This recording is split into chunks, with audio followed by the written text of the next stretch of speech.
chassis way. And now, right to your host of this House of Musicians, Barry Smith. Hey, good evening, fine listener, and welcome to this House of Musicians radio show right here on Reality Radio 101.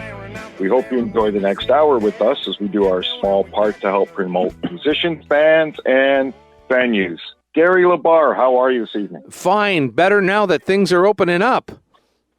Yeah, no kidding. We can get back to doing stuff, and I'm sure our guest is stoked about that as well.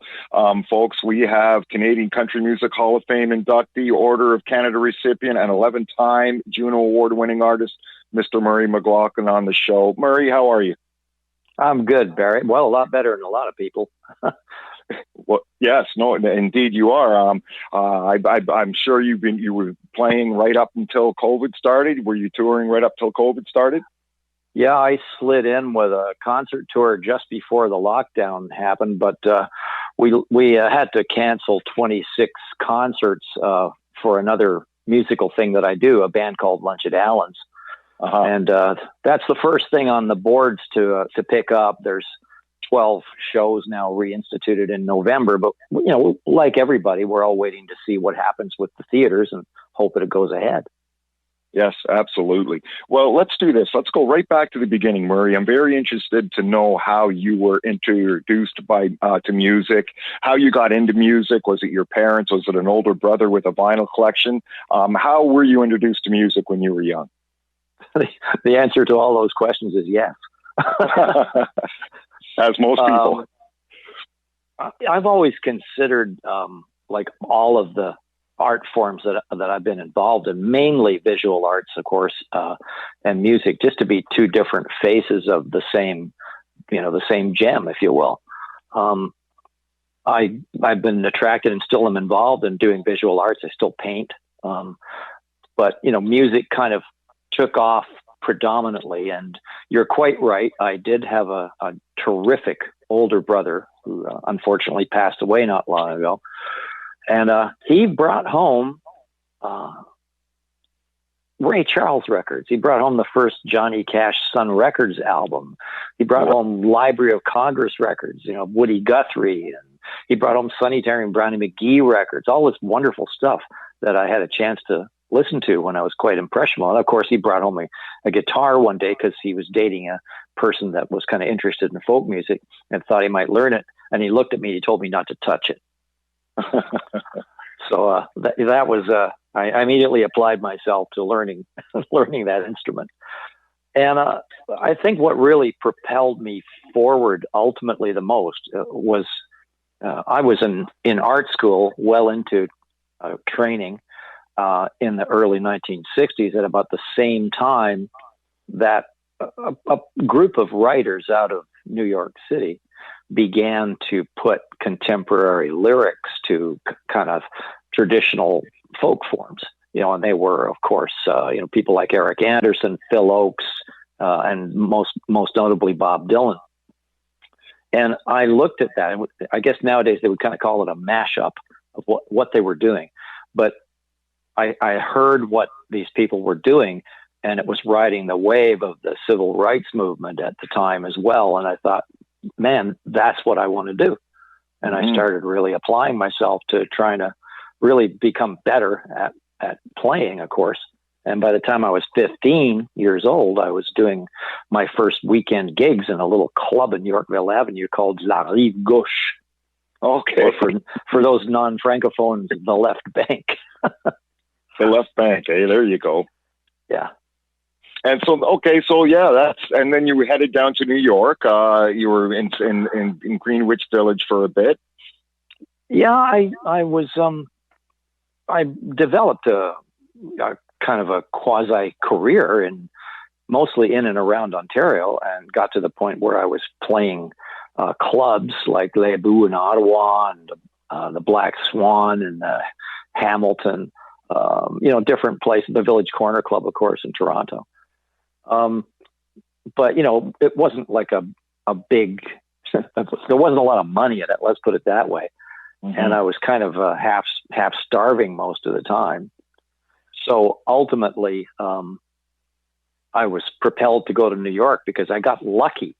On the back steps of the Riverboat Cafe, I met an American singer by the name of Tom Rush. And he asked me to play a couple of songs. He wanted to hear what I could do. Mm-hmm. And he was known for discovering songwriters. He was the first person to record, Joni Mitchell and Jackson Browne and James Taylor, among others. And so getting Tom to even pay attention to you was a pretty big deal. And he ended up cutting 2 of my songs on his first album for Columbia Records. And that in itself was a big deal because it kind of put me in a different category of That's amazing. Child song and child song and old man song. Yeah, that's right. Yeah, and on the strength of that, because things weren't really there wasn't really that much I was doing in Canada at the time. And a very good friend gave me a piece of advice. He said, if you want to be in the movies, go to where they're making movies. And he said, go to New York. So I did. And the next thing I knew, I had a publishing contract at the Albert Grossman office. And I was doing, contract writing work in a little room in the Albert Grossman office with a buddy named Barry Flast and playing little gigs around New York City. I played Cooper Union Great Hall with Oscar Brand and Theodore Bickel and all these big time folk luminaries. Mm-hmm. And I was, I wasn't really planning to leave. But Bernie Finkelstein, who started True North Records, we got together on the phone one day while I was still living in the Albert Hotel. And he said, I'm starting up a record label. I'm making a record with this guy named Bruce Coburn. I said, I know him. Yeah, sure. I know him from Ottawa. And I did. I'd met him casually in Ottawa. I knew who he was and everything. And Bernie said, do you want to come back up and see if we can get something going? So I did.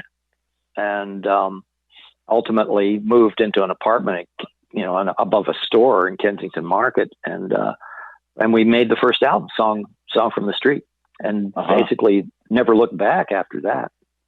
Yeah, 1971. That's absolutely amazing. What a career you've had since 1971. In 72, you cut your second album in New York City. Yeah, Bernie. That was the first. Go ahead, Mark. Oh, it's okay. I mean, Bernie had cut a distribution deal with Epic Records in New York. And, American labels being what they were, they much preferred that I came down there and worked with a hotshot American producer and joined the big time, I guess you might say. And so I did the second record at the record plant in New York City with a producer named Ed Freeman, he'd just finished recording Don McLean's album, American Pie. So he was kind of hot at the time. And that's when we recorded Farmer Song. Of course. Yeah, just a legendary classic. Rose to number 6 on the Canadian charts. The tune earned you 3 Juno Awards, Best Songwriter, Best Folk Single, Best Country Single. What did that feel like? Well, it was really weird because Farmer Song was the B-side of a single. The A-side, actually, I didn't think it was really all that good. But there was a disc jockey on a country station in the Ottawa Valley named Ted Daigle. And he decided he was going to play the flip side. So he played Farmer Song. He got a lot of phone calls suddenly. People really liked the song. He got a lot of reaction to it. And so some other kind of DJs down the line heard about it, or we talked to them, and they started playing. They got a lot of reaction. And it sort of grew like Topsy like that. And then it crossed over from that radio format to, like all of them, adult contemporary, even rock radio. So it was probably the most improbable single since Dead Skunk in the Middle of the Road.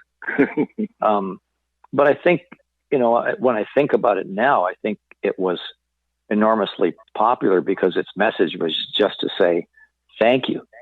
Yes. And I don't think anybody had really written a song for farmers in quite that way. That just said, hey, thanks for doing what you do. I really appreciate it. And I'm not sure anybody's done it since. Yeah, no kidding. I remember playing it when I was a kid on my guitar. It's just unbelievable.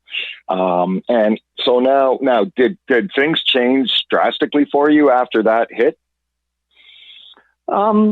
Not drastically immediately. Obviously, we started doing, instead of playing folk clubs in Canada, I started playing college concerts.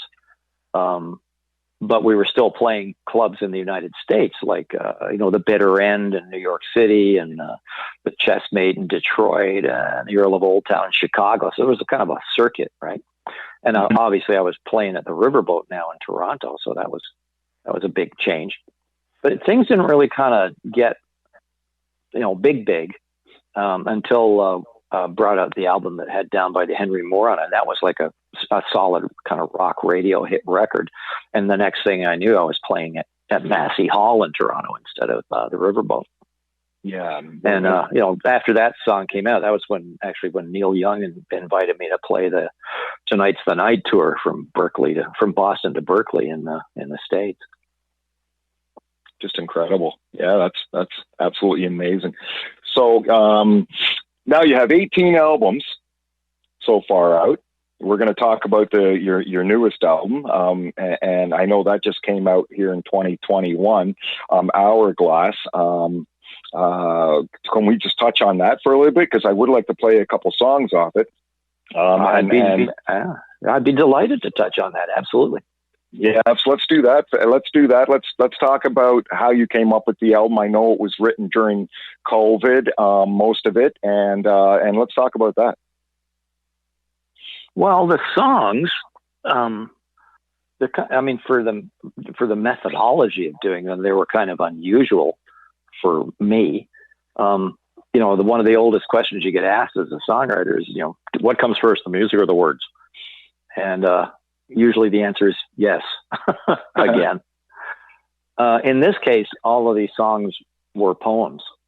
And because I had the leisure, as so many people did, of isolating during the lockdown. And in my case, I was isolating at a particularly beautiful place, actually where we shot the video for one of the songs, up in the Kawarthas, one of my favorite places on the planet.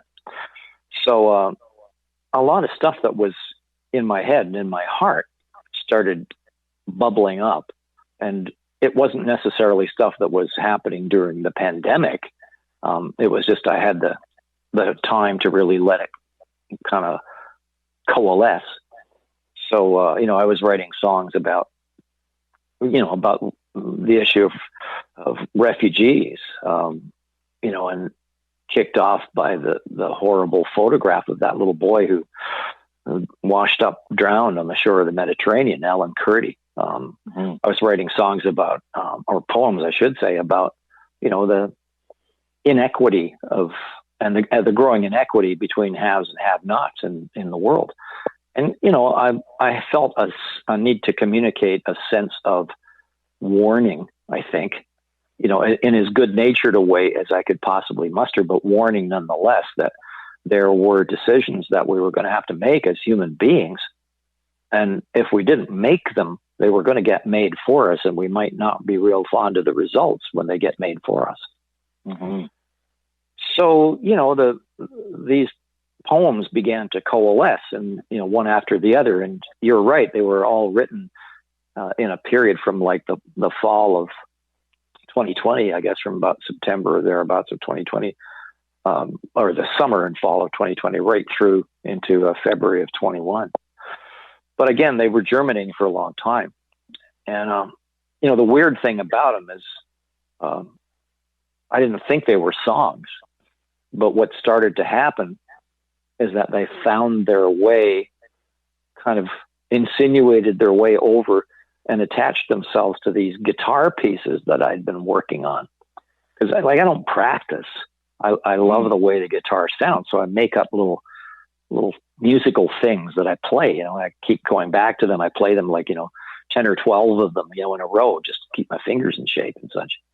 And I found that, in the case of a song like The 1%, it just naturally attached itself to this cool little lick I had, this little F sharp minor E thing with an A ninth bridge structure on it. And so the songs, they don't have, like normally songs have choruses, for instance. These ones don't. the reference, the thing they keep going back to, is always a little musical hook, like a little guitar piece. And I really liked it. I really enjoyed doing that. Yeah, and you had these poems. Now, did you have to adjust the poems as you go when you turn them into music? Because, like you say, they were not intended to be, with a melody. If they're poems, did you have to adjust some of them, tweak them a bit to make them into songs? No. The biggest thing that because I don't write like T.S. Eliot or Ezra Pound. I mean, I kind of do. I have rhythm structure and rhyming structure in the things that I write. I'm kind of old fashioned that way. I like things that, have a form. But, and the biggest issue I had in one case was there was a particular poem and I thought, I've got to put this to music. It was like putting a square peg in a round hole. I wanted to put it to music. So I thought this is an important song. And so I put together this kind of 4-beat rock thing to go behind it, and it turned the whole thing into a dirge, and I just hated it. Right, yeah. and then it went, Murray, bridge the reins, boy, and step back. And then it found its way to one of those little guitar pieces, and I went, oh, this is cool. I like that a lot better. My wife said astutely when she heard the change, yeah, good boy, you can catch more flies with honey. Of course, that's the saying. Absolutely. Well, that's amazing. That and is this the first time you've turned poems into music, or have you done that in the past? I've always written songs to try and make them into songs. The way of approaching it may be a little bit different. In the beginning, the songs that I wrote were very narrative in structure. They had a storyline, a beginning and an end, like Child Song, for instance. Later on, in an album like Human Rights, I started writing in a very abstract way without really knowing what I was going to write about, but just having a snag of a musical idea and a lyric. Just the first thing that came out of my head, I would go with, and I wouldn't even know necessarily what I was writing about until it was done. But then it was obvious. So I've had a lot of different ways of going about it. On a record like Love Can't Tell Time, I actually had a bit of an agenda there. I was trying to create a bunch of songs because I had just learned a new guitar language, and I hoped to write some songs that would give up-and-coming jazz singers maybe a little bit of extra material to mine rather than going to the same well of the American songbook all the time. So far, Tony Bennett hasn't called me up or anything like that, but I'm still optimistic. Yeah, well, that can happen anytime. Why don't we do this, Murray? I want to play a Thompson's Day. I know this is dedicated to Tom Thompson, an early 1900s painter. And I want to come back with just a absolute lovely song. I want to come back and find out why you were inspired by it. Sure.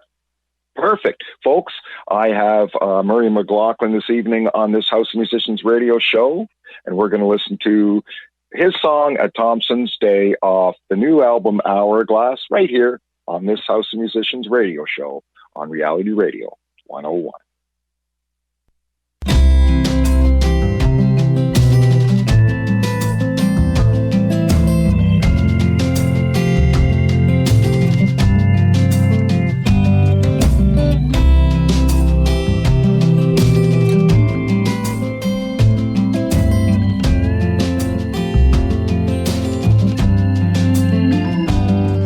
Was standing by the west wind, standing there amazed at how the white caps rolled and the pine trees swayed, and it moved me in a way I can't find the words to say. It was a Thompson Day. Sometimes I forget the world of people and things and get lost in a place where wildness is king. Let the waves roll, soothe my soul while the west wind blows. Every fish that's in the water, every eagle in the sky, flying high. Every tree and every dragonfly says I'm alive.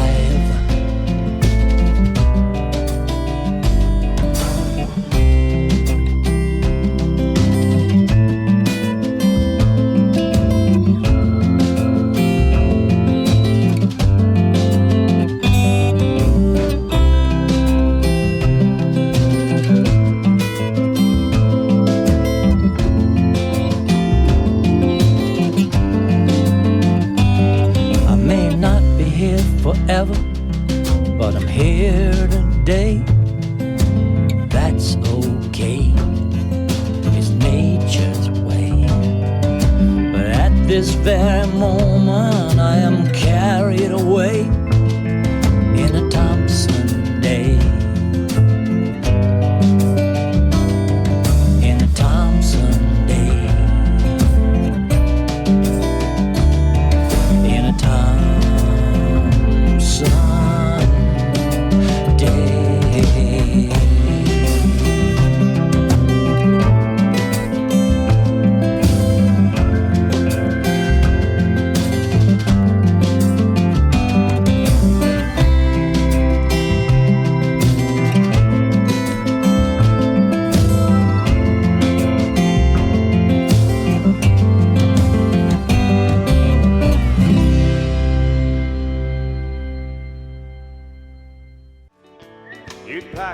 Hey, welcome back, fine listener. We have the one and only Murray Mclauchlan on tonight's program, and I'm absolutely stoked. I want to talk to you, Murray, about a Thompson Day. It's easy to see why you were inspired by him as well, as him starting out painting in Algonquin Park and such, and he being an outdoors man, you being an outdoors man. Tell me what the connection is. Well, of course, Tom Thompson he was like a rock star. You know, he could have been a member of the 29 Club or whatever it was, right? And he died under very mysterious circumstances. And of course, there's a version of how he died where he got basically a canoe paddle up the side of the head, which helped him drown in Canoe Lake. But there's always been speculation about what kind of work he could have done had he lived, because he did die young. But given that specific painting, I think it's kind of part of the Canadian DNA, because there's probably a print of it, you know, in every school wall in Canada, somewhere near Queen Elizabeth II. So it's been part of our background, really, growing up here.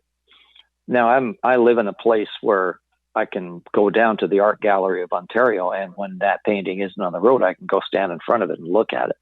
And it is an energetic, magnificent piece of work. It's incredibly dynamic, incredibly vital, and there's no mistaking. You look at it and you go, that's Canada. Well, I've been in that painting. I've stood, I don't mean the exact location. I mean, I've stood on the rock, like so many of you probably have, with the 3-foot rolling white caps coming in and the trees bending, you know, when the animals come by, or when the birds come by, or when the dragonfly comes by, and you look at that creature. It may even pause to look at you, and you look at it and you go, that thing knows exactly what it is. There's no ambiguity there. It knows how things work, you know, in a way that maybe we never will. But the one thing that's true about it is we're all part of the same energy dance. We're all made out of the same star stuff and moving molecules, and everything is part of everything else.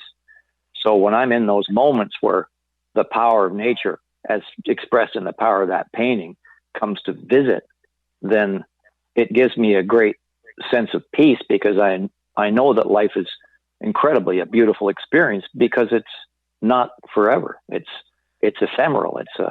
It's a short-term experience, and it's made much more sweet because it's going to be over. And for me, that what's really the most important line in that song is, you know, I may not be here forever, but I'm here today. That's okay. It's nature's way. We have to, we got to accept that. Absolutely. And you just have a way of writing stuff down that reflects that we're just here for, like you say, just a short time, and to not take anything for granted whatsoever. So beautiful song there, Murray, that's for sure. Well, thank you, Barry. I appreciate that very much.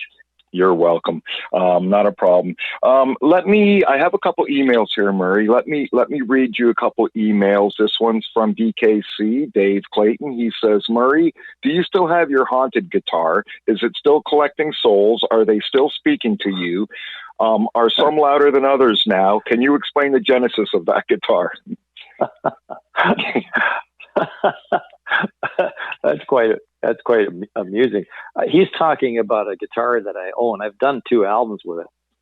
It's a 1938 Arthur Hensel Artist. It was made by a luthier who worked in Toronto and down in Cabbagetown, and he made guitars for the R.M. Williams department store. And there aren't a ton of them around. And they're not as, famous or collectible as some older parlor style guitars, but they're really good and they sound amazing. When I say it's haunted, it's like an older instrument kind of, in a way, has the soul of everybody that ever played it. And if it got played really a lot, then there's a taste of all that in there. And it's not the oldest guitar that I own. I mean, I have a 1934 Gibson L30 Archtop that I love to play too. And they both sound just incredibly sweet. Like the way they talk about an old violin, when instruments are played a lot and they absorb like the vibrations of the music that's played on them and who played them, then they develop a personality. And when I say that guitar is haunted, I mean, the first time I picked it up, I had to have it. I took it off a wall. It was really beat up. I took it off the wall in a little store and went, well, this guitar's got, Robert Johnson could have owned this guitar for all I know. It sure feels like it. History. Yeah, that's great. Thank you for that email, Dave.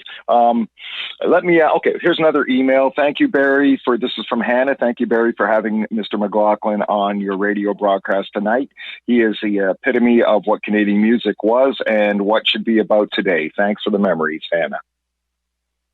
Well, that's very sweet. Thanks to Hannah. Yeah, thank you for that email, Hannah. Murray, out of all the songs that you play on stage, what is your favorite song to play? Well, and does it change? Picking favorite songs is a lot like picking your favorite child. The rest of them get mad at you. What I try and do when I'm doing a concert is I know there are songs that people would be upset if I didn't play. And I have a really great undying respect for anybody who is willing to come and occupy a seat and hear me do what I do. So I'm not going to go and play a concert and not do Whispering Rain, Child Song, Time by the Henry Moore, Farmer Song, and a whole bunch of other songs. But the fans that I have that come to these shows are also kind of along with me enough that they realize that I'm a songwriter and I'm always creating new stuff. And they're very, very, very willing to kind of go along and see what's coming down the line. I've found that to be universally true. They're really great people and they're very, very tolerant and understanding for that. They're not just like play that and then I'm going to go home kind of crowd. Right. Yeah, no, that's awesome. And tell me this then. I know you probably played all over the world. Do you have some favorite countries or places you played?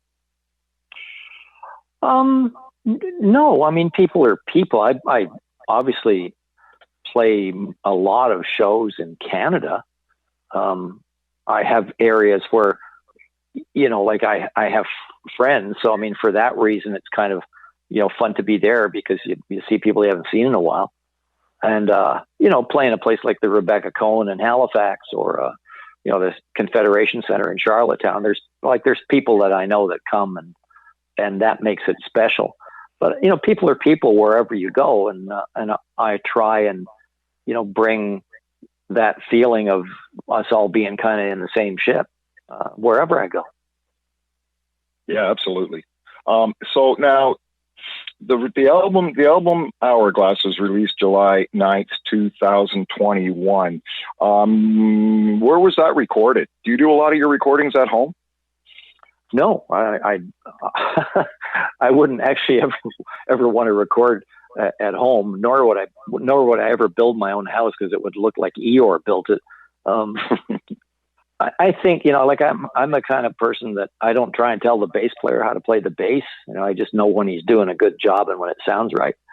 I like to work in a recording studio because it's an environment where I feel that the room is part of the creative process. And I recorded Hourglass, as I've done a number of albums, at Kensington Sound Studios in Toronto. And to me, Kensington Sound is kind of like the Muscle Shoals of Canada. It's a legendary little studio. It's really funky. I mean, it's down an alley and up a flight of stairs. And it has a sort of specialty area of doing roots music or urban music or South Asian music. It's in the middle of an area where you can get a really great West Indian patty and a good ginger beer. It's a really, really funky place. And I like recording there because it seems to bring something out of me. And the room has a sound. It has a sound that I've never really found anyplace else. And of course, my best friend and the man who actually was the best man at my wedding, and I mean, he truly was a lot better than me, is Vazy Tayeb. And Vazy's a colossally gifted engineer, and I don't even have to, I can think something and he's already there. We have a tremendous symbiosis. So, and he gets my music, and I get his. So it's a perfect relationship. I love working there. And you've done a lot of stuff there. I would assume you have 20 albums out. Yeah, in the early days before I knew about Kensington, I worked a lot at Eastern Sound Studios. That was a very popular place with another really great engineer named Ken Friesen. So I made albums like Whispering Rain there, on the Boulevard, for instance. But I've made some really, what I think are really great records at Kensington. I made Timberline there. I made Swinging on a Star there. And I've made the last 2 albums there. I went to Canterbury for Human Rights, but and that was great. But I think I've hit my dinger here, and I kind of like the groove that I'm in right now. Good for you. That's awesome. And so now, if you're just sitting around the house, or you're going for a drive in the car, who do you listen to? Who are you inspired by? I listen to a lot of different kinds of music. My only criteria is it has to be good. It has to touch me emotionally. So I will listen to, at times I'll put on, this might surprise people, but I'm a big fan of Claude Debussy, the composer. And I have a beautiful, beautiful record of a French pianist doing Suite Bergmanesque, the most notable piece in it being Clair de Lune, which is just one of the most gorgeous pieces of music ever. I'm a huge Blossom Dearie fan. She's a really solid piano player, but I love the way she sings, particularly when she's singing in French. I love John Mayer, big John Mayer fan. Complex grooves, amazing guitar bits. I'm a big John Prine fan. I listen to, especially John's earlier stuff where, the arrangements were very, very simple. I knew John for a long, long time. And, I think he was one of the most gifted songwriters I ever met.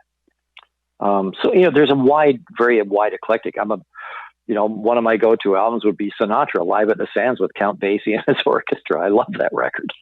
So that kind of gives you an indication anyway. Yeah, it kind of shows too in your writing and your style of writing songs as well. I have another email. This one's from Joanne. Hi, I have family over in Scotland. Has Murray ever gone back to his native home and toured? I love his music. I have, yeah. I was back not too long ago, played a festival that was set up in tents in George's Square in Glasgow, and went on my own little tour of the West Highlands, rented a car, and I did my own little tour where I, come over a hill to a windswept loch and see a little place and go into the snug bar and say, give me a dram of the whiskey that's made nearest here. And if I liked it, I'd get a room. There you go. Thanks for that email, Joanne. I still have relatives in Scotland, and I did get a chance to see the house that I was born in. It was a council house before they knocked it down. Now it's the parking lot for the new stadium for the St. Mirren Football Club. Wow. There you go. Thank you for that email, Joanne. Murray, let's do this. I want to play the 1%, which is another song off your latest album, and I'd love to come back and talk about it. Absolutely.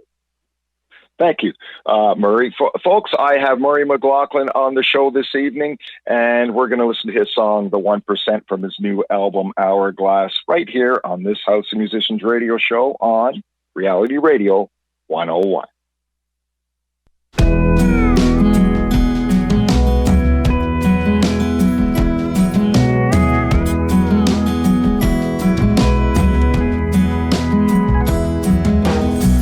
Looking out for number one, that's what a lot of us have done. Some get bigger, others fall. Some get none, some take it all. Some people work hard every day to make sure that things stay that way.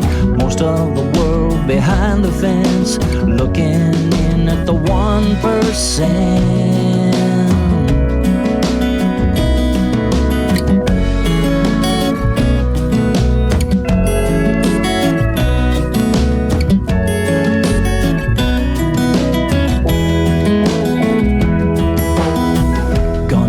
A bigger boat to keep the human race afloat. While some people paint the town, I think the ship is burning down. I could raise my fist and shout, but the cops might knock me out. I got to wonder if it's fair. Most of the world don't get their share.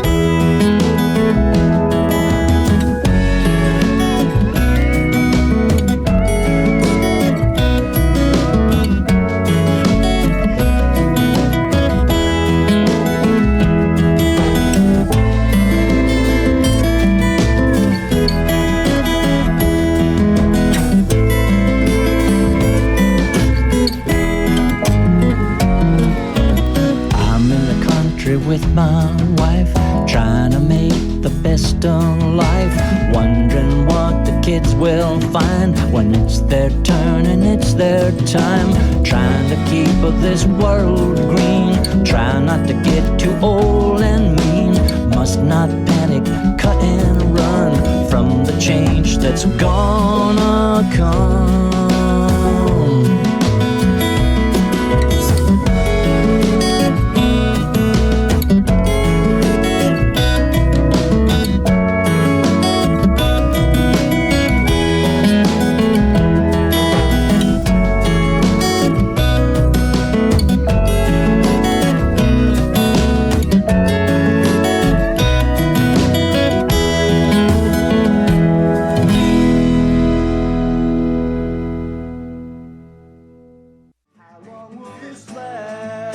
Hey, welcome back, fine listeners. We have Murray Mclauchlan on the show this evening. We just heard the 1% off his new album, Hourglass. Murray, talk to me about the 1%. Well, it's a piece that, as I said, it was a poem that I wrote, but it had its origins way back when a thing called the Occupy Wall Street movement happened. There was a sit-in demonstration some time ago on Wall Street, and those people who came to demonstrate were generally dismissed by the media as, well, they were kind of poo-pooed, they were dismissed as being kind of doltish, because they couldn't articulate why they were there and they didn't really have a spokesman and, blah, blah, blah. But I thought at the time, I kind of thought I knew why they were there. And I figured they were there because they were afraid. They were afraid of a lot of things, like maybe that their children's future wouldn't be as good, or even their future might not be as good.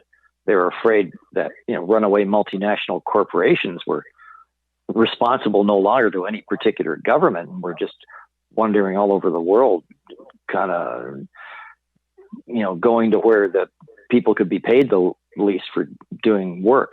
I think there were a lot of things that those folks were nervous about, and income inequality, of course, being one of them. That more and more wealth seemed to be concentrated, and laws seem to be enacted, and taxation codes seem to be enacted that guaranteed that more and more money, more and more wealth rather, accumulated among fewer and fewer people, while more and more people throughout the globe were economically disadvantaged. And, that's a trend that continues, I believe, even though some people poo-poo it. I think it's still continuing. I met a guy years ago at a function, great big tall man named John Kenneth Galbraith, was an economist, and he advised the U.S. President Franklin D. Roosevelt to institute the New Deal, and this was during the height of the Depression, because they were very much afraid that if they didn't do something for all of these people that were literally in soup kitchens and unemployed, and that they would have a revolution on their hands. And I remain convinced that if we don't build a more equitable world, that's another one of those things that's going to get done for us. And the results may not be all that we desire. Absolutely. I agree with you 100%. I want to ask you about your Juno Awards. So impressive. 11 Junos. I want to ask you, do you get used to it, getting Juno Awards? What was the first one like compared to the 11th one? I mean, so incredible. Well, first of all, I have the soul of a Canadian. So, when people say nice things about you, you immediately start getting suspicious. First of all, I really appreciate them. I appreciate every single one. I've never not showed up to receive it. But I'm also very aware that it's an industry award, put together by the music industry, in part for promotion of acts, and also in recognition of sales and commercial success. And for me, there's an alternate music business, and it's kind of out there in the festivals and in the alternative music scene, where those kinds of things aren't necessarily represented there. It took a very long time, for instance, for any form of urban music to crack the award structure. And that started out as street folk music, as music of protest, but it gradually morphed into something more commercially acceptable. So now you've got Drake, but he won't show up. So there you go. I can't figure that out. But, I've always been very happy to, and grateful to be recognized for what I do, whether it was the, Governor General's Performing Arts Award, or whether it was Country Music Hall of Fame, or whether it was the Juno Awards. It's really nice to be appreciated for what you do. It means somebody's paying attention, and that's why I do it. Absolutely, yeah, and just absolutely impressive as well. On top of that, what do you have on the go at the moment, Murray? Are you working on? I know you just released an album. Are you working on maybe a new album, or are you still writing songs? Do you plan to tour soon when everyone gets back on their feet here? The last question first. Yes, absolutely. When it's possible to do that once again, I'm an eternal optimist, but I'm also a cautious enough, slightly pessimistic person to go, I don't think this thing is really quite over yet. If those folks that don't believe in science, and there are a lot of them, don't go out and get vaccinated, we're already seeing the numbers going back up in the United States and other places in the world. And to me, that's not a really good sign. So I'm hoping that things will be really, really great, but I'm also prepared for whether they might not. As far as I never stopped writing. I mean, if the world stops turning and people stop having relationships and stuff stops happening, I mean, there's always tomorrow's events. I mean, I wrote things that were triggered by like the murder of George Floyd in this case, and those kinds of things are worth writing about and must be written about. So I continue to do that. with that in mind, when I wrote Hourglass, I mean, I didn't really have any idea that I was writing an album. I was just writing to get things off my chest, and then eventually it kind of morphed into a project. So that's kind of how I work. Once I have a bunch of things that look like, well, maybe I should record this because people should hear them, then I go and do that, and it becomes an album. Sure. And so now Hourglass, why did you call the album Hourglass? Well, the title track is called Hourglass, and basically it's a warning, but I do like the first line. It says, I guess I'm still an optimist, and I am. But the song, it's a bellwether. It's a warning, and it deals with something that, it's a drum that guys like David Suzuki have been beating for a really long time now. That our global economic structure is based on two things: consumerism and growth. And you can only consume so much, and you can only grow so much before you run out of room and stuff to consume. So ultimately, we have to, as human beings, start looking at our choices. We have to, how much is enough? How much do you need? Not how much you want, but how much do you actually need? And not be rapacious in our endeavors, because, frankly, we're wrecking the planet. So that can not just be a collective decision, that can be a personal decision. But again, I made the point in the song that if we do not make those decisions in the correct way, they will be made for us. And that ain't going to be pretty. It already isn't pretty. That's for sure. And the big conglomerate companies taking advantage of the small guys with consuming,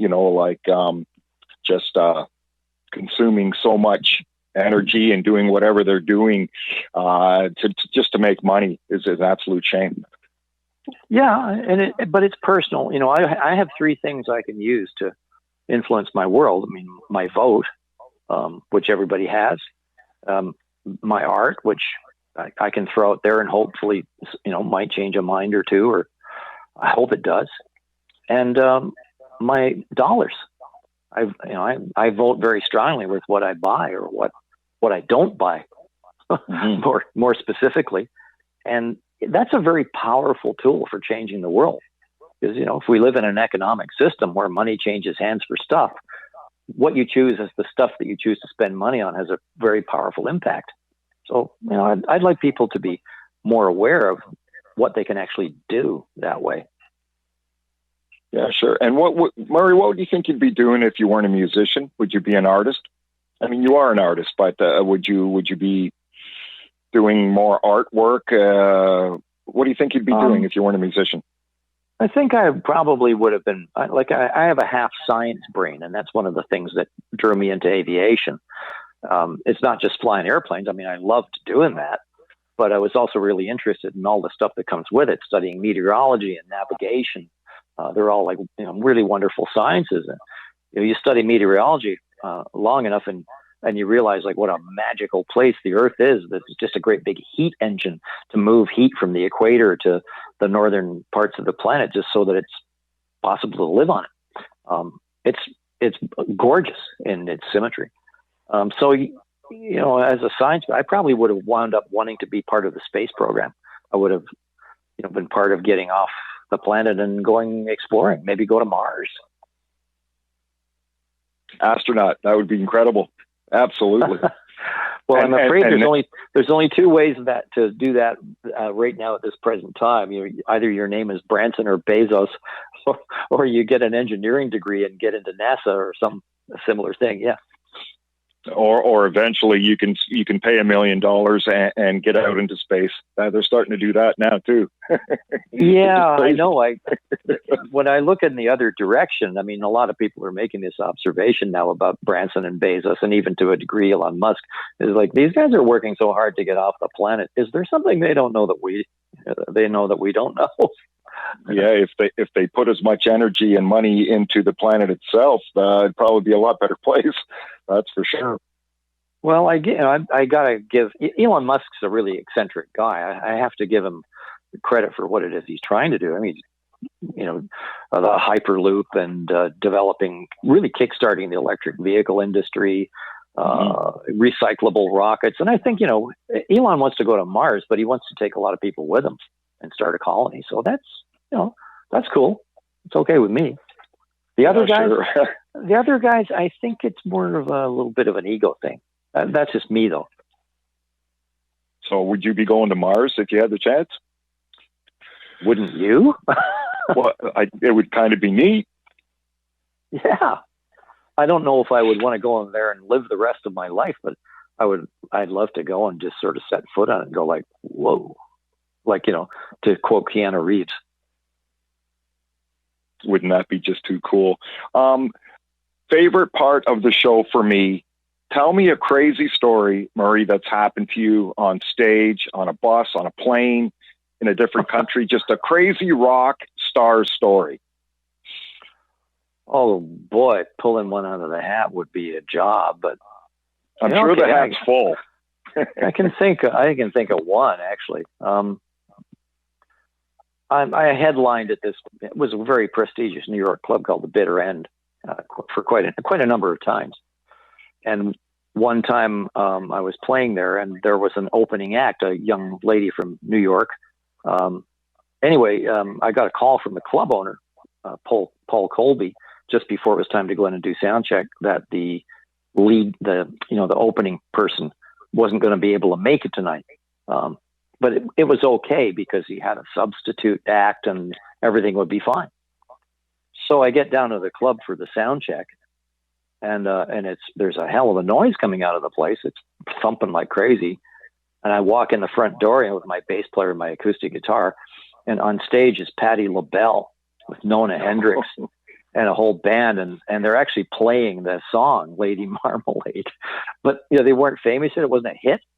They were big, they were big in the bathhouses up in the north part of Manhattan. So they had a huge kind of gay following, but they hadn't really hit the mainstream.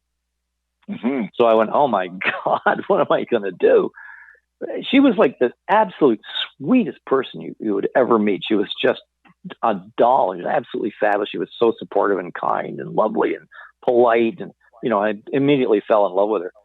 But anyway, it's time to go back to the club later that night and do the show. And I get to the club, and all of the people that would normally be there for me, and, it would have been full, are on the sidewalk. Like they can't get in. So I go in the club, and the entire place is just it's like a cartoon, leaping up and down and screaming and yelling as Patti LaBelle's on the stage playing. And they're all basically gay black men kind of in Mylar spacesuits. And I had to go and play like Child Song with my bass player in front of this crowd because they weren't leaving. And it's one of the most surrealistic shows I think I've ever played. But I did hear them say a lot like, oh, I love him. Look at his hair. He's so cute. That's amazing. It was a pretty strange night, all things considered. Yeah, no kidding. What a great story. There's a segment of the show I like to do, Murray, called, Well, Gary LaBar, what do you think?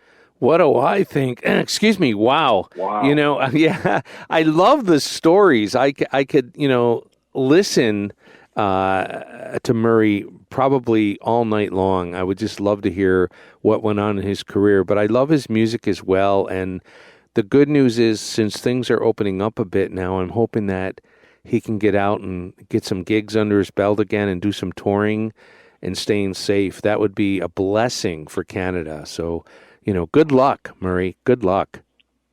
I thank you very much. It will also be beneficial for some of my favorite people because, when I go out or anybody goes out, money flows into the pockets of, theater techs and sound people and people who work in car rental agencies and hotels. And, there's an industry there that really, there's a long food chain that benefits from it. Yeah, absolutely, for sure. Yeah, lots of people involved with sound, like you say, and being with a band, sound and trucks and all that kind of stuff. So for sure, let's hope this gets back. Everybody gets back on tour and gets out playing soon. Murray, thank you so much for being here. What can I say? It's been our absolute honor, a pleasure to have you. I'd like to keep following your progress, and maybe down the road in a year or two, get you back on the show. I really appreciate you being here. Thank you. Well, I appreciate the time, and it was nice talking to you. I had a great time. Thank you very much. Oh, you're welcome, Murray. Thank you. And to the listener, I say thank you for being here. Always dance and sing, and let the music bring your soul to the surface for all the world to see. Until next time, have a shuffle your feet kind of week, and good night. You've been listening to This House of Musicians on Reality Radio 101.